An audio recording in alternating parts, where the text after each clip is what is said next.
Wide snap, corralled by Williams. Pressure's brought. Jay Jones end zone, makes the chest high grab. We are Southern Illinois. Williams sticks in the guy to Chapman, runs up the near right hash, stays on his feet, 25, 20, makes a Sycamore miss, below the numbers, 10, 5, touchdown, plows into the end zone. It's time for Saluki football. Play action, comes near side, Shook Walker nearly intercepted, and then it's deflected into the hands of Donnie Wingate. Donnie Wingate will get the interception. Now, here is the voice of the Salukis, Luke Martin.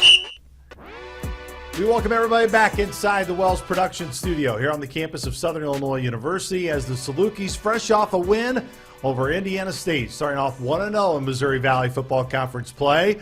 Now they will take on the number one team in the country, the North Dakota State Bison, on Saturday in the Fargo Dome. Alongside Mike True, the coach Pat Poore, I am Luke Martin. It's so great to have you with us again, Saluki Nation. And guys, man, it was a great night on Saturday at Saluki Stadium. It was a tremendous crowd, over 10,000 plus were able to come into Saluki Stadium. And Coach Poore, you know it because you've been here with McAndrew, some good environments there.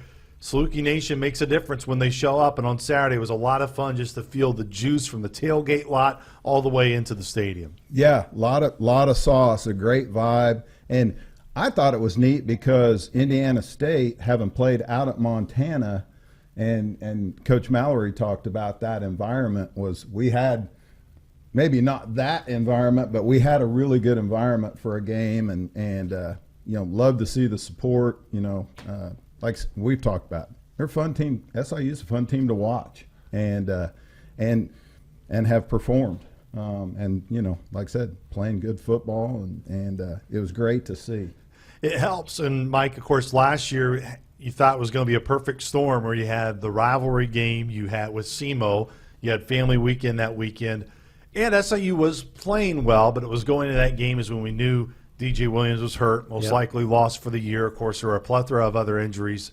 To be able to capitalize in front of that crowd is even better. To send the fans home happy, and as Coach Poore said, it was just a great night all the way around, a tremendous result on the field, and for the fans to just really see with their own eyes, man, this team is as good as they've shown on the road. Yeah, and I was encouraged that even after halftime, where Southern had a decent lead, the fans still came back into the stadium and hung around, until it was pretty much out of play for the Sycamores. But Southern is just playing so well right now, and winning solves a lot of problems.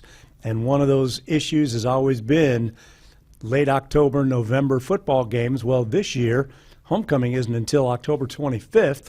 Salukis have a home game the week before that, and then they will likely play a very meaningful game in November that could have a lot of playoff implications as well. So, again, it's setting up nicely if Southern can stay on this run and make all of those games really meaningful football games. Again, 55-27 was the final score over Indiana State, and let's dive into that win over the Sycamores. I mean, all week long we were talking about, look, Southern coming off of a bye week, at least historically, a true bye week under Coach Hill, hasn't necessarily always equated to a win. Now, again, those are all different scenarios. The bye weeks come at different time. It's also who you're playing as well coming out of the bye week.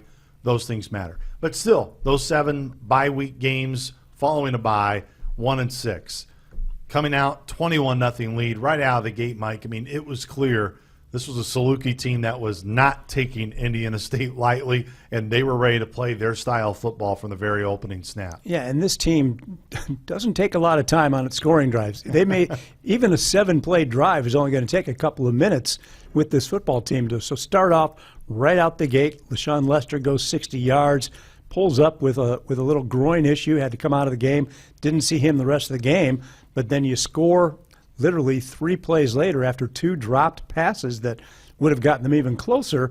So you go 75 yards on your first drive, and you started with the pre-snap penalty. Yes. So you actually had to go 80 yards to get the score, and then to get a stop and then get another score. I mean, 21-0 before the popcorn is all settled and people are in their seats is just an amazing way to start a game. I think LaShawn just wanted to make sure he could go 80 yards. I think they were just excited to get that 5-yard penalty just because they knew they'd be able to pick up a few more yards, Coach Poore. Yeah, it was your first thought was kind of deja vu. We come out and we've been talking about what great starts we've had, and alluded to, coming out of bye week, and coming off a big game, and right out the gate we get the hanky on the first down. But like I told you guys on air, I think Logan was so hyped up that he was, because he came out and road graded a dude on that run, and I was impressed not only last Saturday but pretty much from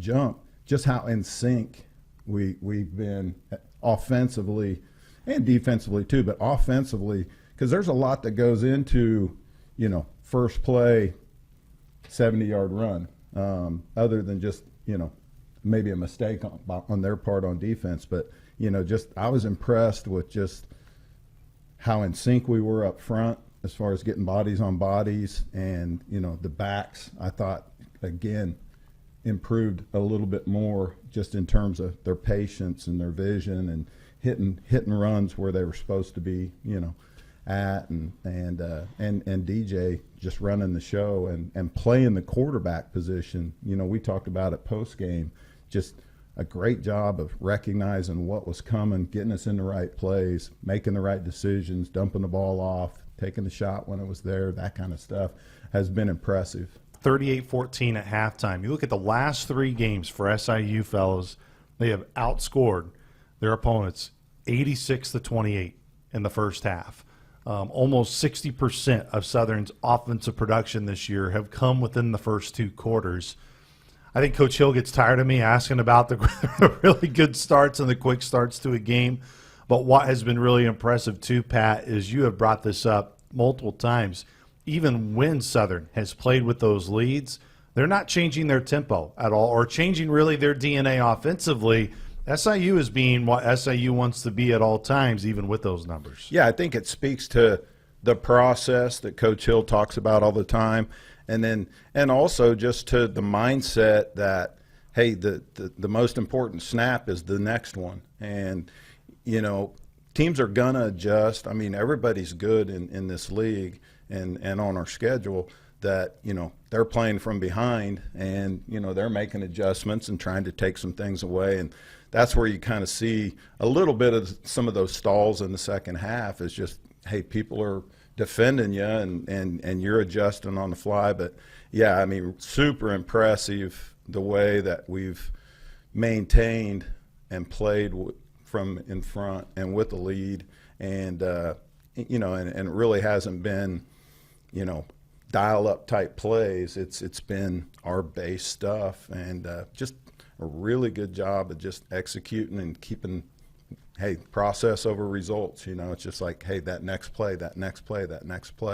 If it's a bad one, hey, forget it. Go to the next one. We have said about the 5 opening drive touchdowns, right? We made a big deal about going 5 for 5 with Indiana State being the 5th. Try to make it 6 for 6 this weekend. But to me, Mike Trude, what is more impressive than just that is not only have the Salukis scored on all 5 opening drive touchdowns, the closing half drive, they've scored on 4 of them. I mean, Salukis are almost a perfect 5 for 5 in terms of starting with their opening drive and a score, and also almost 5 for 5. They're 4 for 5, getting points in that last drive going into halftime. That we talk about that middle 8, and we'll get to that number here in a moment, but at least in terms of starting with your opening drive and ending with your last time touching the football in the first half, Salukis are getting points. That's impressive. It is impressive. And the starting 5 drives of each ball game have all been different kind of drives, except for the SEMO game and this game. Southern scored unbelievably quickly in both of those. But I remember in the Purdue game, they had a huge third down, 2 big third down plays on that opening drive.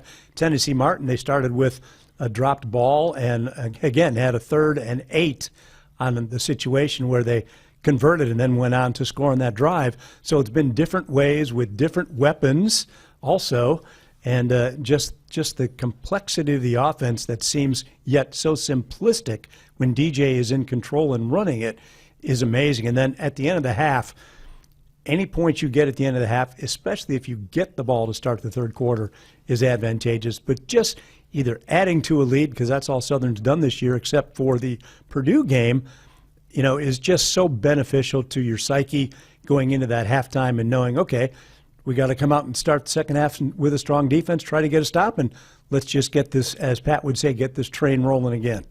You look at the UT Martin game, as you mentioned, that was a 3-play, 60-yard drive on the opening drive for SIU. The longest drive, or the longest opening drive this year, was at Purdue. That was a 10-play, 75-yard touchdown drive. Thomas More right behind, 8 plays for 69 yards. The last 3 games, Southern has scored a touchdown their opening drive on a drive that was less than 4 plays. Indiana State was 4 plays. Of course, SEMO being the 1-play, 75-yarder, and we already said UT Martin, 3 plays, 60 yards. Now, let's look at the middle 8. You talk a lot about the middle 8, Coach Poor, which for those that are wondering, okay, what's the middle 8? What are you talking about? It's the last 4 minutes of the second quarter and the first 4 minutes of the third quarter. Southern is outscoring their last 3 opponents 34-13 in the middle 8. How crucial is that? Well, it's very crucial because that's part of your formula that, your first drive, the last 2 minutes, 4 minutes of the first half, the start of the second half, and then the finish of the game, the last 4 minutes of the fourth quarter is where you have potential to win ball games. And that's why and those stats aren't, luck. It's not just, hey, we're on a burn. That's a point of emphasis. That's those guys. That's why those guys are up here at 9 o'clock. They're putting those menus together. They're breaking it down. What do they play in 2-minute situation? Before the half. What's our 4-minute offense? We're trying to close a ball game out. And eat the clock up in the fourth quarter. That's all derived and planned and scheduled, and then obviously players have done a great job of executing that. But that's a mindset thing coming from the top down, Nick to Ryan, and defense plays into that somewhat too. It's giving you the opportunities to be great in the middle 8. A lot of times it's happened to us this year. You come out and we've said, boy, defensively, we need to get a stop right here, first drive, second half, and we can step on their throat and just suck the life out of them. And that's all a part of that middle 8. And we really haven't been in a situation where we've had to close a 4-minute offense, close it out, and just run the clock out per se in the fourth quarter. But that middle 8 has been huge. Yeah, I equate it to basketball. When Coach Weber was here, those last 4 minutes of the first half and the first 4 of the second half, he said that's when we would try to break the spirit of the team that we were playing. Because if you can finish strong and then start that second half strong, and it goes with football as well, especially if you are winning the game, you squash anything that they may have talked about at halftime about getting that stop or stopping somebody at the end of the half, and all of a sudden they're further behind than they ever thought they were going to be. Why? Because Southern executed those 2 periods extremely well, and as you said, they put the foot on the throat and said, now what are you going to do? Yeah, and it's been kind of a fallacy that, people talk about great coaches and they make great adjustments and what goes on at halftime, do you go in there and, it's another pregame speech and you fire them up, and a lot of times it's like, dude, eat a candy bar, have an orange slice, get a drink. You know what you're doing. Hey, we gotta get, we gotta tackle better in the spot, and hey, we gotta execute better here, and here's a couple of things we're going to look at in the second half, and that's about what happens at halftime. It's not a lot of strategic, stuff like that. It's more about what you do during the week, preparation wise, for that middle 8, that end of the half, that first series or 2 of the second half. We talked a lot about the Saluki offense this year. We'll get into some other numbers that back it up. One thing that's been, I don't know if it's irritating, that is one word to say that it has been irritating, is that I don't think the Saluki defense is getting enough credit. I think a lot of folks are, and look, you can no doubt, is 322 rushing yards is what you want to give up on a weekly basis? No, it's not. And I think you give credit to Osho. He had a great night again for Indiana State. You look at Indiana State from a running the football perspective, according to PFF, one of the top 5 teams in the country in terms of graded rushing offense. That includes their games, by the way, with Montana and Indiana and the schedule they have played. So it's not like that's just, it's because they had success against SIU. No, I mean, they've clearly done it weeks over weeks. But it's what you've said, Coach Poor. It's what we've talked about a ton as well, Mike, from the booth, is when they've had to make that timely play, when they needed to get the interception or force a turnover, when they needed a goal line stop, this defense has been able to make that play. I think sometimes we can do it too. We're guilty of it as just broadcasters. You can get caught up in a lot of data. You can get caught up in a lot of raw stats. But I think many are saying, man, I'm concerned about that Saluki defense, man. I mean, look at those points that they're giving up. But it's like, my goodness, when you're up 21-0 in a blink of an eye, when you're playing with as big of a lead as this team has done, I don't think the defense is getting as much. And I'm okay with that. I hope that continues to show throughout the year, and I hope they continue to overlook them. But do you guys agree with that sentiment that there's just I think folks are maybe overreacting at times to those type of hard-hitting numbers where really when you look at it from a PFF standpoint, the Salukis grade really well defensively. I think if all you do is look at the stats, then you can be caught up in that, wow, they're just giving up too many yards and too many points. But when you look at when those yards are coming, which is usually once the game is decided, you've got a lot of guys playing who aren't used to playing together in that defense at a certain time frame.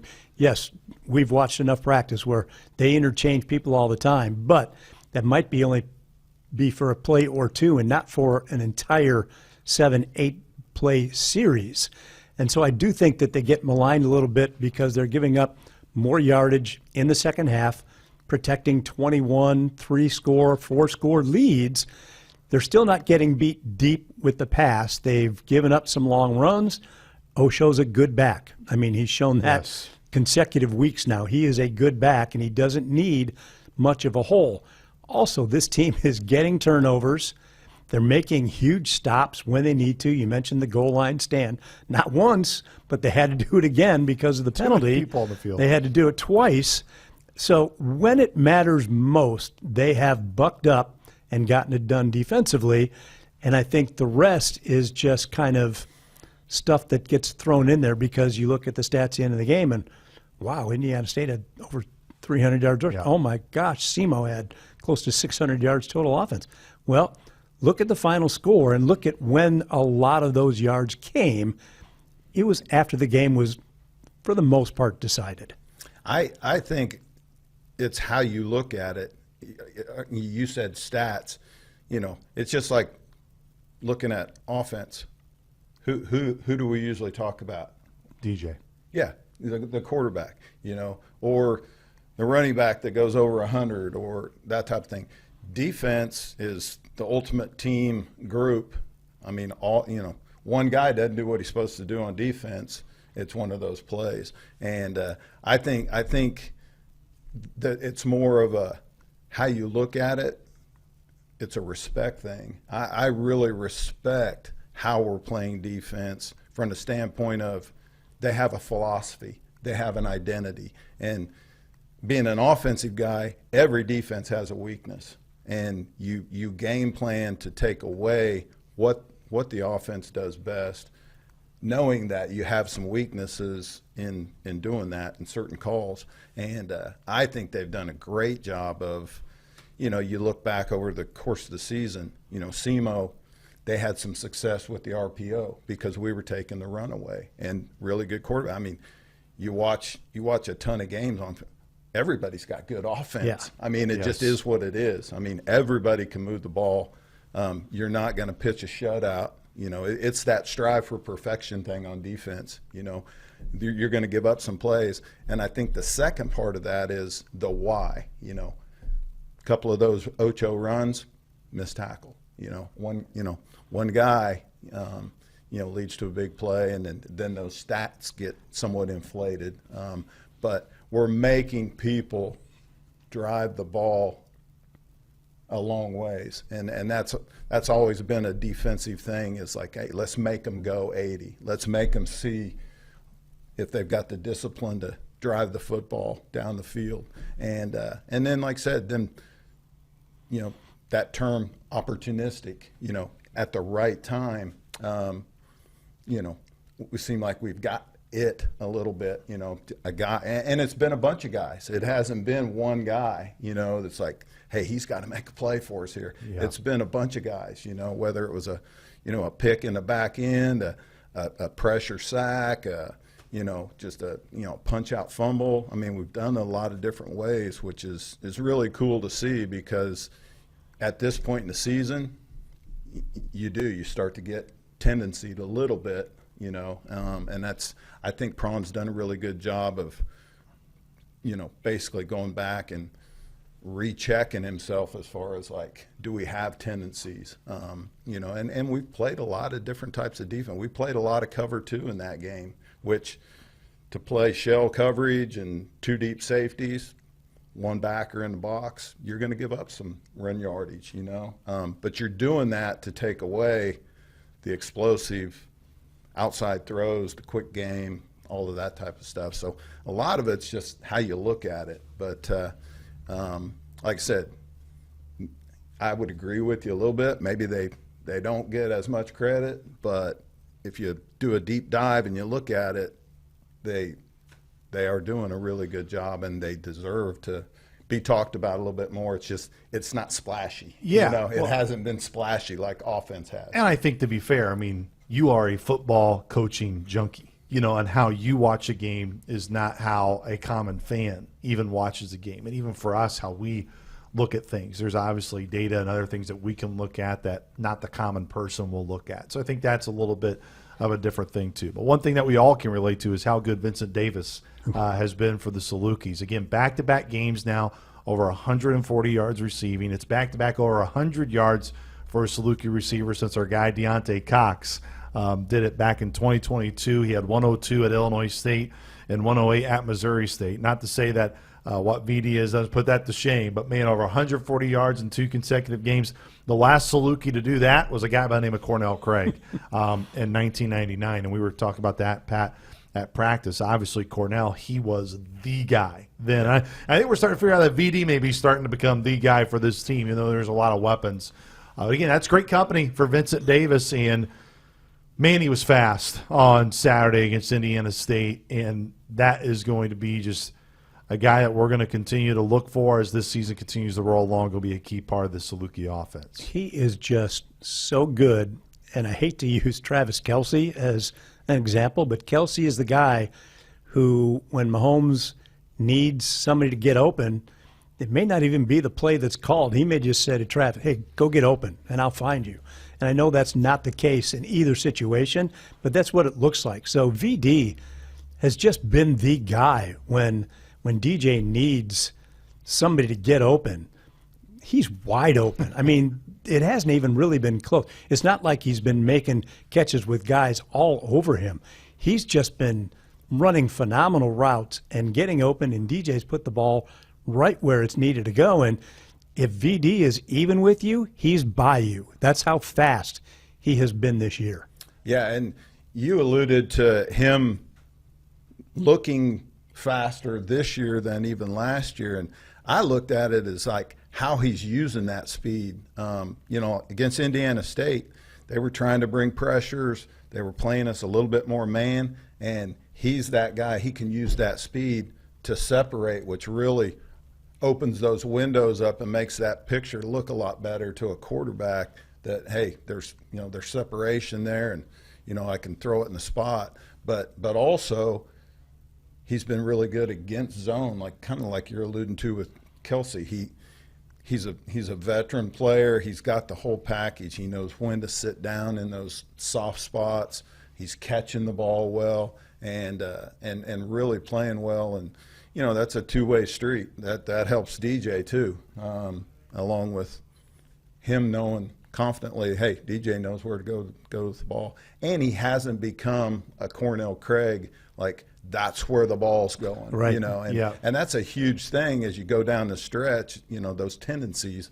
That's been impressive that we have spread the ball around. Jay's had some plays, BD's had some plays, and we've thrown the ball to the backs, and the tight ends got a little bit more involved, the last game. So that's a big part of being good on offense, is being able to have that balance. We had to use a Chiefs player as a comparison. We just had to do that for Coach Ford here on the podcast. Well, he did it the other night in Monday Night Football. There were a couple of times when they were third and Kelce, I call it. It's third and Kelce time, and both times he just found a way, and he gets open. He does. He just finds a way to get open. Well, let's continue to talk about DJ Williams. What was remarkable to me in my research about DJ this week, again, he is responsible for 20 touchdowns right now through just 5 games on the season. That puts him second in FCS in terms of points responsible for. But here's the kicker. He is the only player in FCS and FBS with 10 or more passing touchdowns and 9 or more rushing touchdowns. The only player. That is remarkable, and I hope really puts into perspective what he is doing. And he will be the first to tell you, it's not just him. He's going to give credit to the offensive line and those weapons around him. I'm telling you, Coach Poore, you've seen a lot of great players, and you've been around some really good ones here. Man, it's got to be hard to find a guy who has started a season like DJ has. Yeah, those numbers are gaudy. And I did that for a long time, obviously coaching Joel, coaching Nick, and they had some phenomenal years in terms of statistics. But the ability that DJ has and has shown to do it both with the arm and with the feet. And I've told you guys this before, I've been more impressed with just the way he's playing the position as the leader of the offense. That Indiana State game, we talked about it pregame. A lot of different looks, a team that kind of back against the wall. You're going to get a bunch of pressures. You're going to get a bunch of zone dogs and field dogs. And I just thought that was most impressive to me was the way he played the position and handled that ball game in terms of, using his snap count and making them show their hand and got us in the right play. And even when they did bring pressures, he knew where to go with the ball. What's the weakness of that defense that they're running, that pressure they're bringing? Is it dumping the ball off? Is it catching the quick glance? He threw one of those. Should have been a touchdown. But that's been impressive to me as an old quarterback coach, is just the way he's had his thumb on every aspect of the offense and just the leadership part of, that's hard sometimes, I mean, you can talk all you want about, hey, don't listen to the outside noise, don't read the newspaper, yeah. Don't listen to us, all that. He's done an unbelievable job of just laser focus. Hey, next game, next snap, next series. That's been really impressive to me. I remember in the game specifically, you and I comment on the one play where he got Indiana State to commit early on what they were going to go to. They started in one set and then came with another look, but there was still like 15 seconds on the play clock, and he changed the play again, and Southern got a big play off of that. And we commented after that the poise that he had of recognizing, okay, number one, this is what we're going to do.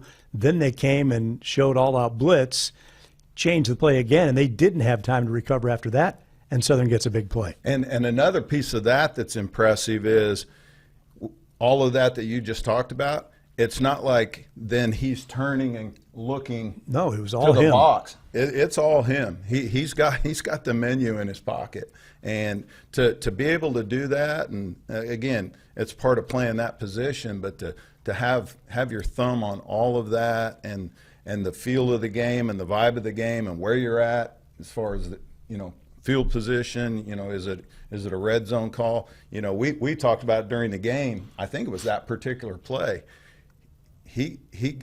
Coach Mallory ended up taking a timeout to check his whole card and went back. I think I said it to you. It's like I think Coach Mallory probably wishes he would have changed that call, because I think we scored on the very next play. Well, it's one of those areas that's just been so impressive just to see DJ and his continued growth. And kind of the last note that I want to hit on Indiana State before he transition into the opponent this weekend, number 1 North Dakota State, is, again, the rushing yardage was phenomenal. It was the most rushing yards in a game in the Nick Hill era. Will go down as the 8th most all-time in program history. 430 rushing yards is what SIU had, which was the most in a game since the number that was right in front of it in 2009 against Southwest Baptist. So the rushing game was key. But this is really the last note I want to move on. And I feel bad I haven't been able to ask Coach Hill about this. I know exactly what he would do. He would deflect. He wouldn't really want to soak in it at all. But the win on Saturday was his 52nd career win, which that puts him past Dale Lennon. He's now only behind 3 names in program history. Ray Dempsey, who won a national championship, Jerry Kill, who, of course, you know really well, Coach, and by the way, Coach McAndrew. There's only been one person who has ever coached longer here, and that is also Coach McAndrew. Nick and the job he has done, I mean, you've seen it, Coach Pora, when he was just a young guy getting the job. No doubt early, 10-23 through the first 3 seasons, only 5 Missouri Valley Football Conference wins in those first 3 years. Since then, 42-34 and a winning record in the Missouri Valley Football Conference since 2019. This program's been flipped, and I know Coach Hill's not going to be the guy that's going to be like, hey, it's all me, look at me, look what I've done. But, man, we're very lucky to have a guy like that that's been able to turn this program around and put you into the conversation in FCS football, which is one of the best teams in the country. Yeah, and I think if you've been around Coach Hill and, alluding to the time he's been here and where he's put himself in terms of wins, it's kind of like seeing your kids have kids, It's just like, wow, that happened that fast, having coached him. But he's always had it. We call it the it factor. And from a coaching standpoint, he knew what he wanted to build and how he wanted to do it. And he's weathered the storms and stuck to his principles, and and it's people based. It goes back to those initial relationships, and guys love to be around Coach Hill and the people that he's hired, and thusly then play hard for him. And that's a big piece of it. It's just that buy-in that I always say, you feel good, you play good, and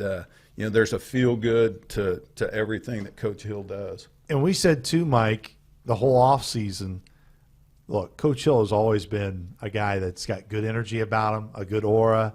Like, he's always looked forward to being in season and to games, even through a year like last year where it seemed like anything and everything that could go wrong, he was still very upbeat. But there was a different swagger about him, I felt like, this year, knowing he was calling the plays. And just being around him at practice, seeing just the more, whether you want to call it tempo, sense of urgency, whatever way you want to phrase it, it looked different. And I think that's maybe what also is great to see for him this year is being the play caller now. Tim Polasek said that in his press conference this week. Like, I think you can see it. I just don't think it's just a feel thing. I think it's literally showing right now for SIU as well. No, I agree. And the fact that Coach Polasek mentioned it in his press conference, he goes, it's almost like, don't forget who's calling the plays now too. It's the head man, and he knows what he's doing with his play calling. And Nick's just had a little bit more giddy up in his step since he decided to do that. Could have hired another guy to do it, but he just has that feel, and he felt that he could, with his coaching staff, be able to still delegate what he needed to do and still call those plays offensively and really be even more entrenched with the game, play after play after play. And you can see it with this year's offense. Just, it's crisper, it's quicker, it's more efficient, it's more everything that I think, again, the injuries were so decimating last year, and he'd probably have 60 victories by now if last year would have gone a different way with injuries along the way. But you can't take those back. But it's just a whole different aura of the Saluki offensive this year. You think when they go on the field that they're going to score. And last year it was, gosh, I hope they can convert a third down.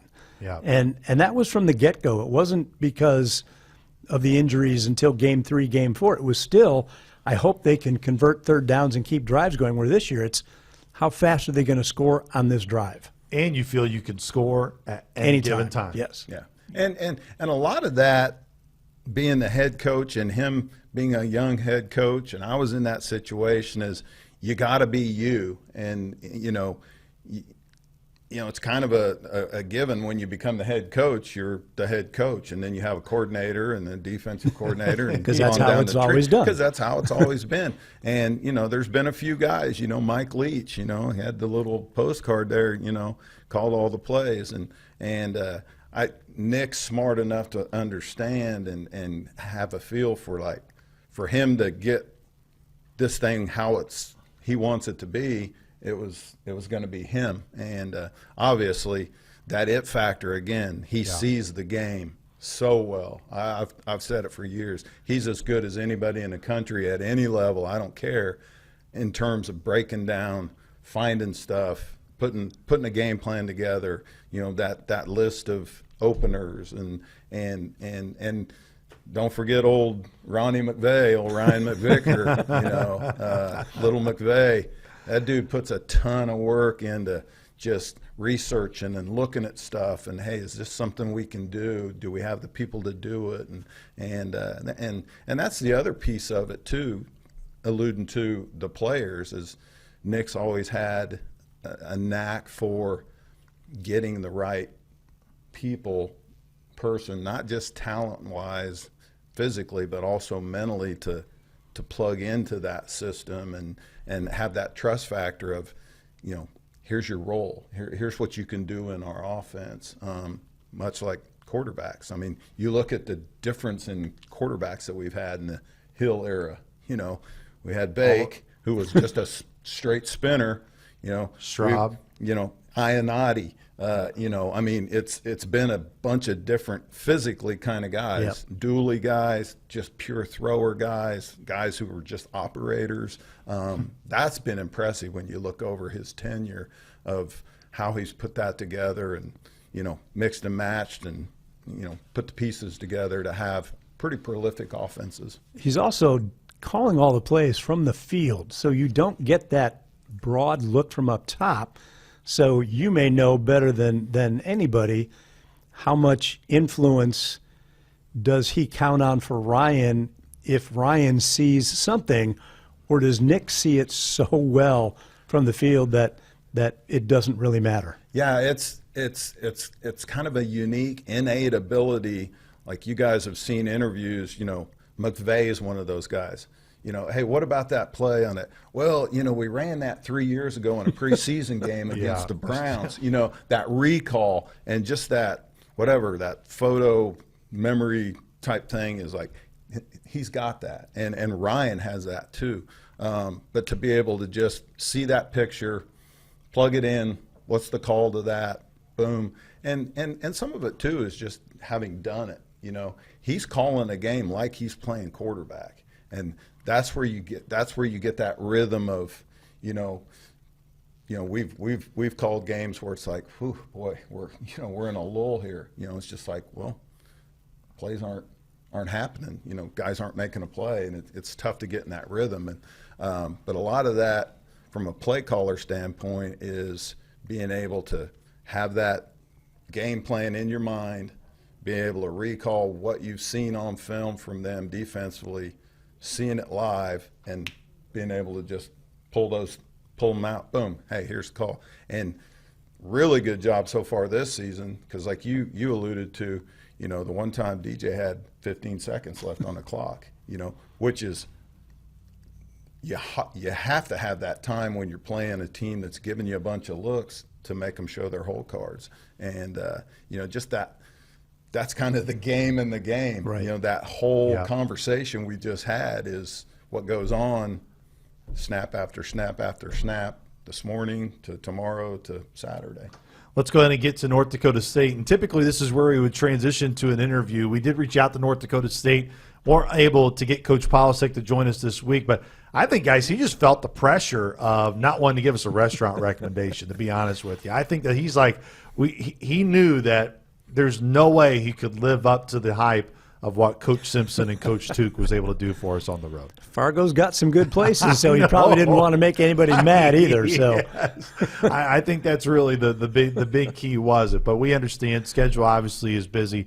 That's why we're always appreciative of when coaches do make time to come on to talk to us, because there's a lot of things to do throughout the week. Well, nothing much has really changed in Fargo, North Dakota. Coach Polasek has kept this thing rolling only 2 losses in his time as the coach since going back to last year as the head coach coming in, which was South Dakota at the end of the year, and some guy by the name of Shadur Sanders, who was the quarterback at Colorado to start their season last year. They're the reigning, they're defending national champions at our level. And, man, you want to talk about 2 elite quarterbacks. This is your game. DJ Williams and Cole Payton. I mean, the Bison the Bison and Salukis are almost averaging the exact same amount of points this year.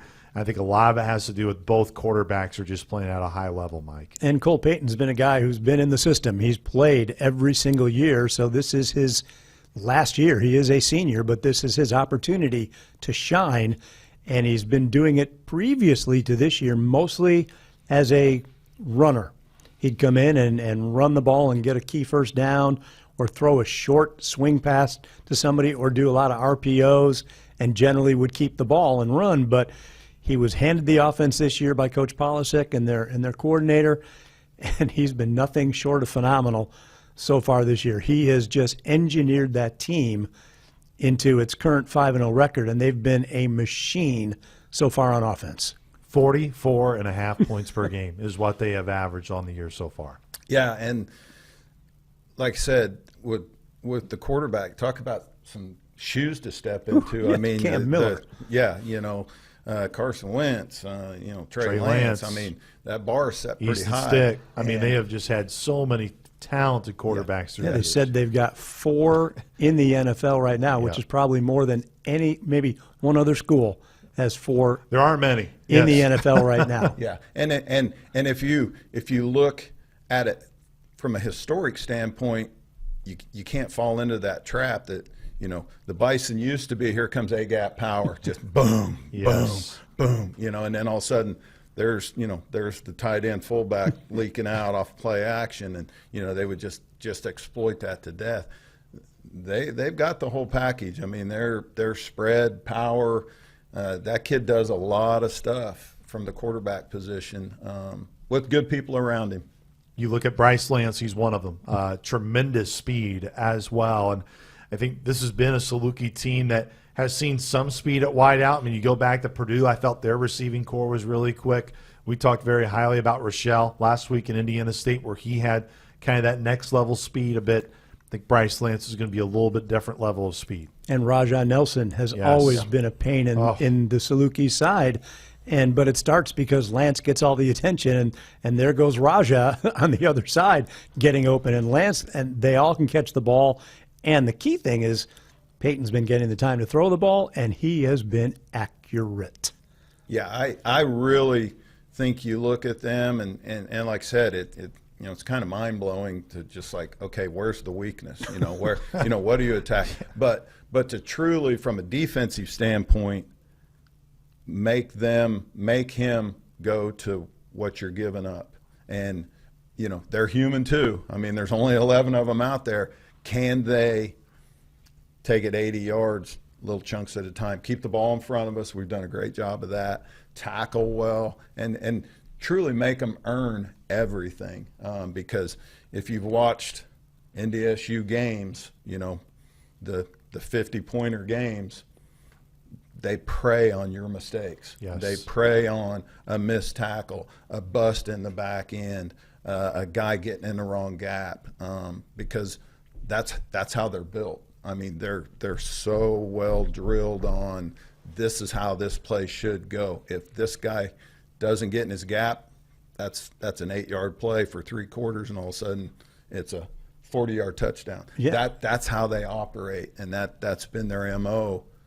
On this run clear back to when Coach Bowl first got it rolling. And missing tackles, I think, has been such a big thing in years past playing North Dakota State. They are capable of breaking tackles, and Southern's got to get hats to the ball, and that can turn a 2nd and 9 into a 3rd and 1 really quickly with that missed tackle or a first down. And Southern's tackling has been good this year. It got a little lazy in the second half against Indiana State and Southeast Missouri. But again, you're protecting 3-score leads, and at some point something breaks down every once in a while with your concentration. And I'm just going to try to knock this guy down, and I guarantee you that Pinu is not going to be able to be knocked down.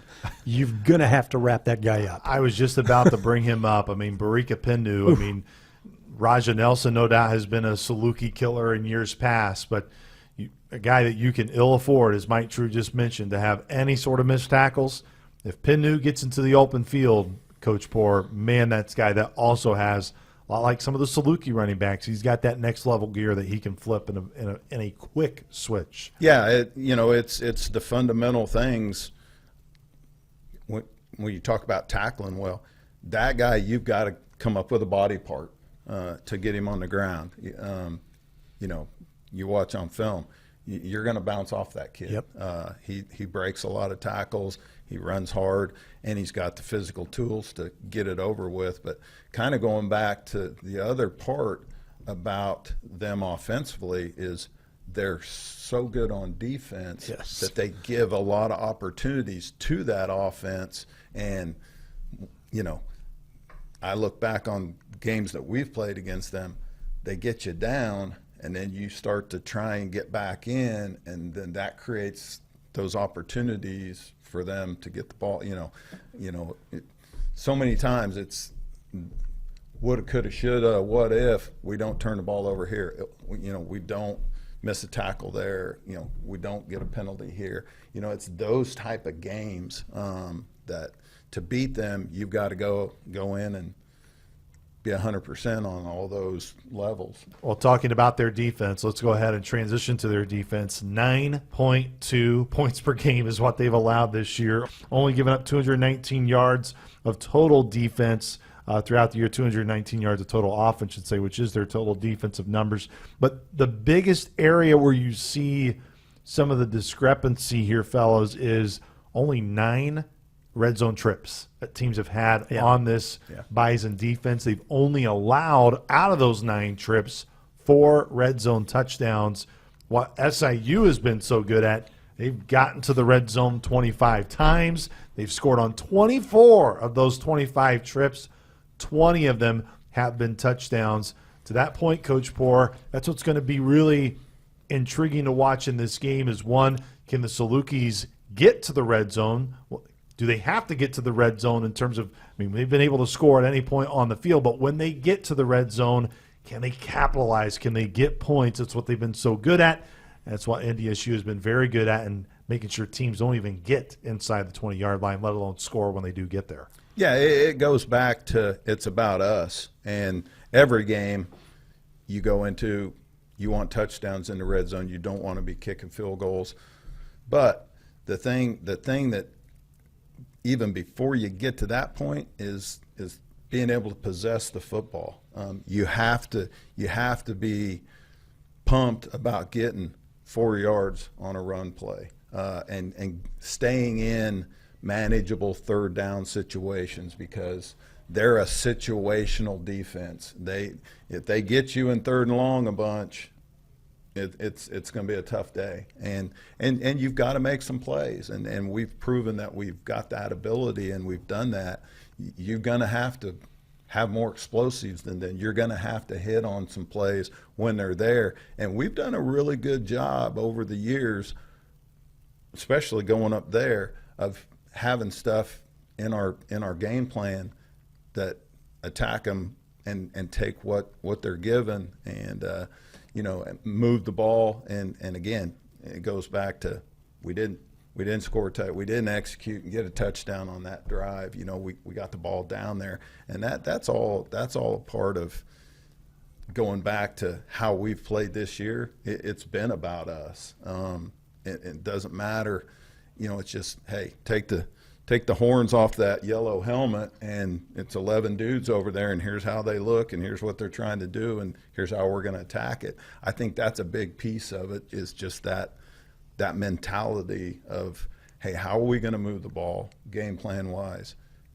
How are we going to execute in those situations, third and longs, third manageables, red zone, score touchdowns, take care of the football is the other part of it. Coach Polasek said in his press conference the other day, their run defense is not where he would want it to be right now. Illinois State got, over 130 yards rushing against them, and he said sometimes we're just missing a gap, or we're just doing this, we're just doing that. But then you look at the secondary, they're number 1 in the nation against the pass. So they're still top 10 against the run, number 1 against the pass. So that makes them number 1 overall. But you would think that all the great North Dakota State teams has been, you're not running on us, and we'll give up some yards occasionally through the air. But this year, their secondary has been locked down. It's crazy that you say that, because part of the aura of their defenses has always been, when you flick that film on, you know what you're going to see. Good-looking, hard-nosed, wide DNs, going to push up the field. 3 great linebackers that can play in space, can fill on the run, can get home on blitz packages, and the back end is going to be solid. They're not going to make a lot of mistakes, and how well they're coached. Like, you break them down on film, and very seldom do you see a guy not in the right gap. And all their games, their nose tackle twists, their ET stunts are timing-wise just, I mean, boy, they're hitting on it, and it's tough. It's really tough, because they've always been good at that stuff, and that part of that is just how they're coached and how they're prepped. And I think the Salukis' best opportunity through the air is because they are so diverse with the number of receivers they have. Illinois State locked in on Sopkowitz that whole game, and the tight end occasionally, but it was when they needed a play, it was Sopkowitz. I think that Southern has a more diverse passing attack where there's 4 different guys in any one play who could be the go-to guy.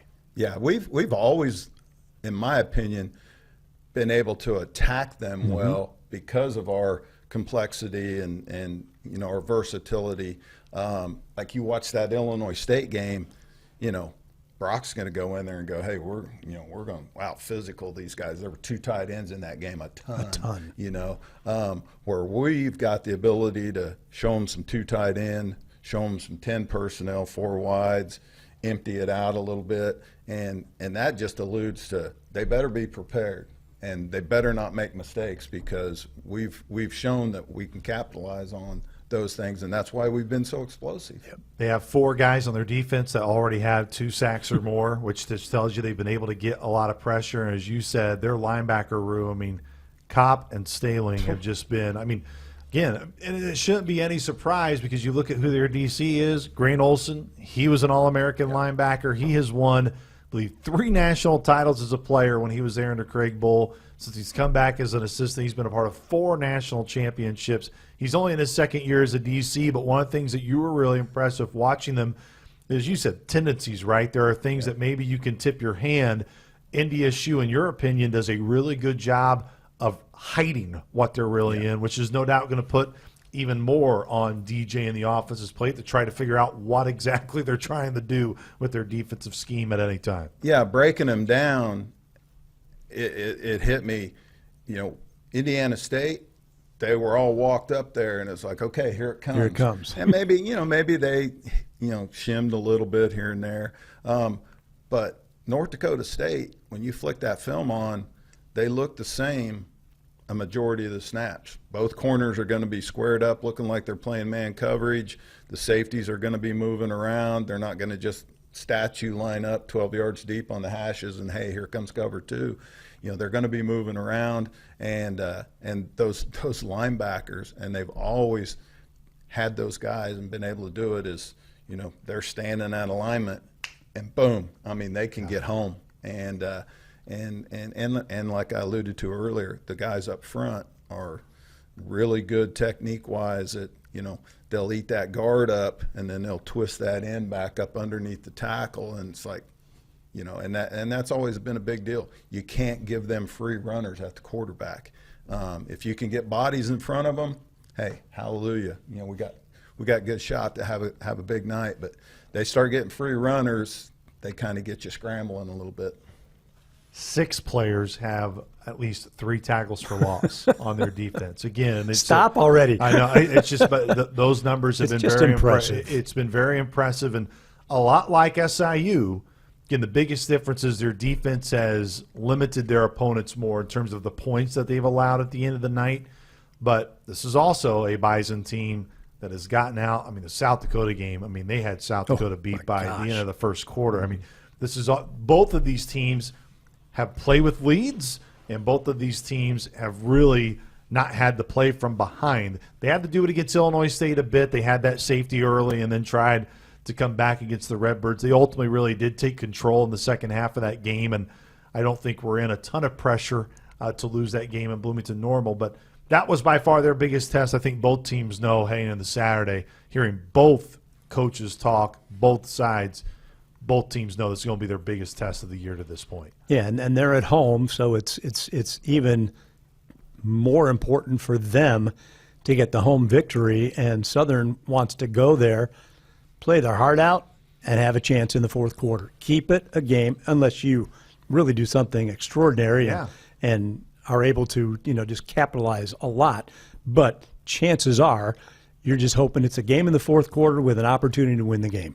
I've always thought that the key thing was not so much going up there and just like, they got that painted on that wall, that record, it's amazing. Like, yeah. But it was more about just the quality of your responses to how the game is going and how it's being played. If you can respond to what they're doing and doing well, hey, you're in great shape, because again, it's 11 on 11, and you're not playing the building, you're not playing the crowd. They don't make any plays. Those 11 dudes do, and how you respond to that is a big piece of going up there and winning. And not many people have done it. No, but that's the goal, and I'm sure that's Coach Hill.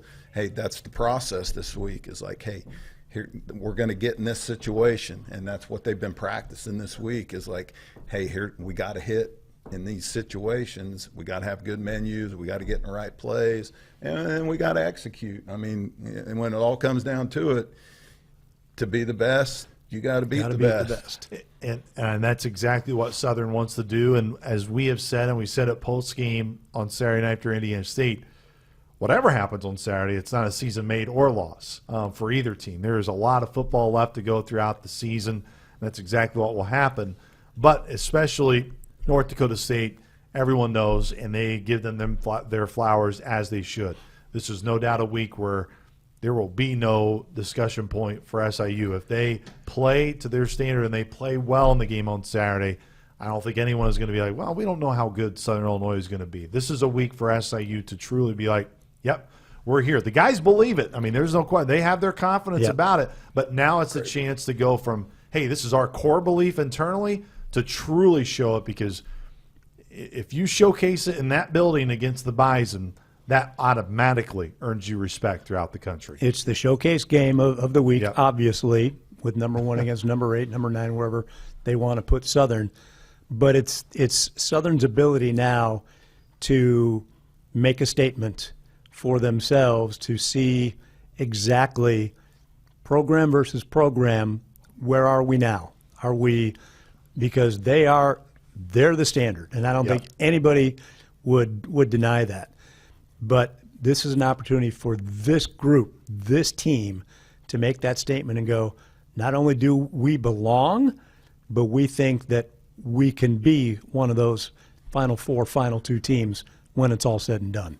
And I'm so glad you brought the word up, the confidence. Yes. A quiet confidence, not an overconfidence, a quiet confidence. How different from this point last year when we were playing these guys to Jay this Curry year making his first start. in terms of and that jumps right into those responses in those situations, is the confidence of Nick making that call, DJ making that throw or that decision defensively. Hey, when we're going to come after him, hey, we got to tackle, we got to make a play here, we got to get a turnover, we got to punch a ball out, whatever that all is. We're a lot different team right now than we were when we played these guys last year. They're pretty much the same. I mean, they're kind of always in this boat, is like who they are. And I would even say, yes, to your point, I do think that is fair. I also think, man, the Cole Payton that SIU saw a year ago, much different. Completely. And obviously Cam Miller was a little bit banged up in the game last year too. They weren't 100% either, but the Salukis are you can't even really watch much of the film from that game for SIU in terms of if you're NDSU in terms of coming into this game. Yeah, and I was also interested in Travis Niekamp, the all-conference linebacker for Illinois State, saying that watching Cole Payton on film, he's fast. But he said once it was mano a mano on the field, he said Cole Payton is completely different from what he looks like on film. He's bigger and he's faster than he appears. And anytime Cole wanted to get to the boundary, he got to the boundary. He can put that cape on. Yes, he can. He definitely can. He's that type of player. That was a pretty good cape. Yeah, I was wondering why you were. I mean, Me too. I know that was Thought pretty. You were doing something with your cord. Trying to figure that out here for a minute. I thought you were kind of hoping this would turn into a telestrator, so you can do some field dog, all type of dog examples here behind us. Really, we'll end on this note. I think I said earlier in the week, talking about, of course, the opportunity to try to win in Fargo. Again, hasn't been done for SIU. 0-7 in terms of the record in the Fargo Dome. This will be the 8th opportunity for SIU. And in 2023, the last time we were there, it's a one-possession game at halftime. It was a 13-10 game, had a chance, but, Mike, it's what we have talked about, Coach Poore. It's those segments where NDSU preys on your mistakes. I think both teams are looking at this game of, I think they're scared of the potential of both offenses of we can't get buried in within a 3-4 minute stretch because both teams can really extend this game out in a short amount of time if you allow them to. Yeah, I talked with Peyton Reeves. He'll be on the pregame show, and he mentioned the game 2 years ago. He said it's the little things that we do or we don't do in a situation, not even the scope of the whole game, but situational football becomes so much more important as the game will go along on Saturday, depending on the score and depending on a lot of things. But they have to stay mature. They can't let the 12th man alter things, whether you're going to a complete silent snap or you can't have those pre-snaps where all of a sudden you're 1st and 15 and you're behind the chains before you even get what could be a game-tying drive or a potential game-winning drive, whatever the case may be. They just have to be so much more mature in that building than they are anywhere else at any time. And I talked to you guys about it. We've done it, albeit we didn't do it in the Dome, but we did it here. Yep. And, hey, it's from jump to 000s. You got to do it. We've played some good halves. We've had some good quarters. And then, that woulda, coulda, shoulda, what if kind of came up. But if you can go 4 quarters, 60 minutes, win those situations, have great responses to some adversity, because, hey, it's going to happen. I mean, that's who we're playing. You better be ready to go into that thing going until that baby hits 3 zeros and you're on top, you did it. There's no, hey, we got it rolling. It's in the bag.